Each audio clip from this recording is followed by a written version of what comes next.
someone who is front and center of the negotiations for the release of Trevor Reed, former U.S. ambassador to the United Nations and former governor of New Mexico. Bill Richardson, Ambassador, thank you so much for joining us tonight.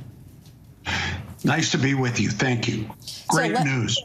Great news. I want to start off with a hearty congratulations on your part in helping to bring Trevor Reed home. How long had you been in negotiations with the Russians to get to this point? Well, it's almost 2 years. We started in the Trump administration with the Russian embassy in Washington, made proposals back and forth, and then recently intensified our efforts. I was in Moscow right before the invasion one day, pressing for this same deal, Yushchenko for Trevor Reed. But it was really the president that made the right decision. He deserves credit, and the Reed family, because they pushed, they went public. Then they met with the president and convinced him that this was a good deal to bring their son home, a Marine who was not well, in exchange for a Russian who been in prison 13 years in drugs. I think it's a good deal for America, and it's good to bring our hostages home from around the world, and there are about 40 everywhere around the world. And Reed's release came as a result of a prisoner swap for a convicted Russian drug smuggler. How was Russia ultimately persuaded to take the trade, or was it the reverse? Was it more that the United States had to finally agree to that? Well, the relationship between the U.S. and Russia is in horrendous shape. Geopolitical issues on Ukraine, on everything. So it's a breakthrough that on humanitarian issues, this prisoner exchange, 1-for-1, is a good sign. Possibly we've got Paul Whelan, another Marine who is in Russia detained. Brittany Griner, the basketball player. Maybe this augurs well for getting them released, but the Russians are going to want something in return. And so does this kind of scenario set potentially a dangerous precedent moving forward for those other prisoners?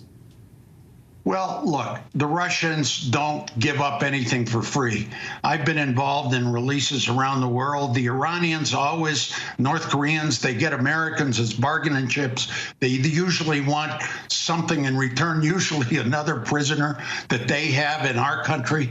So, no, this is good, because we get an American Marine wrongfully detained, a young man who was sick, in exchange for somebody that served 13 years, a drug pilot. So it's a good deal for America.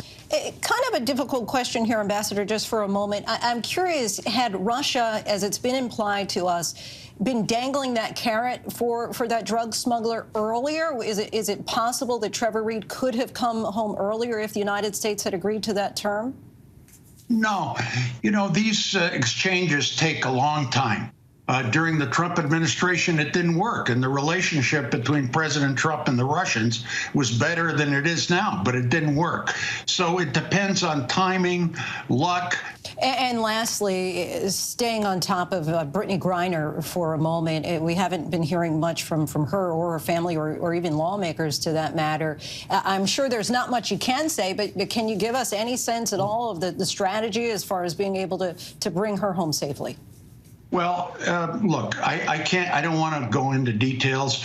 The U.S. government is trying. On private efforts, we're trying. I think this Trevor Reed initiative helps. Now, the Russians are going to want something in return, and it's very murky what has happened.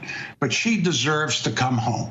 And it's important that we focus on her, but also there's another Marine. His name is Paul Whelan. He's been there almost 3 years. We can't forget him, too. Of course, and we've been following his story as well here on Prime. Ambassador Bill Richardson, we thank you so much for your time, and once again, congratulations for your effort and your responsibility in helping to aid getting Trevor Reed home.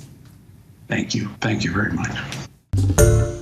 Hi, everyone. George Stephanopoulos here. Thanks for checking out the ABC News YouTube channel. If you'd like to get more videos, show highlights, and watch live event coverage, click on the right over here to subscribe to our channel. And don't forget to download the ABC News app for breaking news alerts. Thanks for watching.